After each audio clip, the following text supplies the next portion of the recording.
જામવાડા ગીર ગામમાં વરસાદના પાણી ભરાવાના કારણે લોકો આવ્યા આક્રોશમાં। જામવાડા ગામના સ્થાનિક લોકો આવ્યા મેદાનમાં તંત્ર ઉપર કર્યા આક્ષેપ।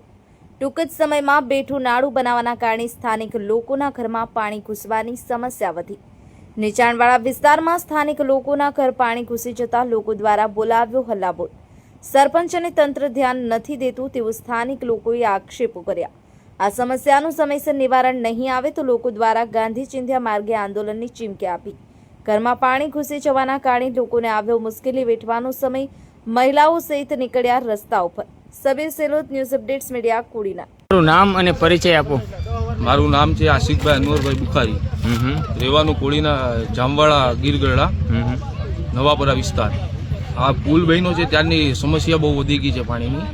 ઘરમાં પાણી ગળી જાય છે ને અડધી કલાક વરસાદ પડ્યા પછી આ પાણી બધીના ઘરમાં ગળી ગયું છે। અટાણ સુધીનો રેકોર્ડ નથી થયો કે અડધી કલાક વરસાદ પડે તો પાણી કોઈના ઘરમાં ગળે, એટલા વર્ષોથી। કેટલાક વર્ષથી આ સમસ્યા છે? સમસ્યા તો બહુ ઝાઝા વર્ષોથી છે, પણ આ પુલ બન્યો ને પછીની વધી ગઈ છે સમસ્યા।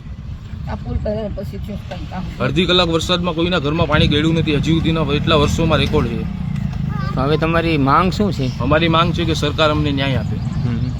તો કોઈ અહીંના સ્થાનિક તંત્ર વાળા કોઈ જવાબ નથી આપતું? નહીં, કોઈ નથી આપતું। બધી પાસે જઈ આવ્યા, ગ્રામ પંચાયત બધી પાસે જઈ આવ્યા, તલાટી પાસે જઈ આવ્યા છે, સભ્ય જે અહીંયા કામ કરાવે છે બધી પાસે જઈ આવ્યા। તો સરપંચની વાત કરી તમે? વાત તો કરી, આ નાળા મુકાવાની વાત થઈ હતી, પછી એ લોકોએ પાછો ઉપર તાચોડો નાખી દીધો છે। કોઈ કામની કોઈ વિકાસ કર્યો નથી। સરપંચનું શું કહેવાનું છે?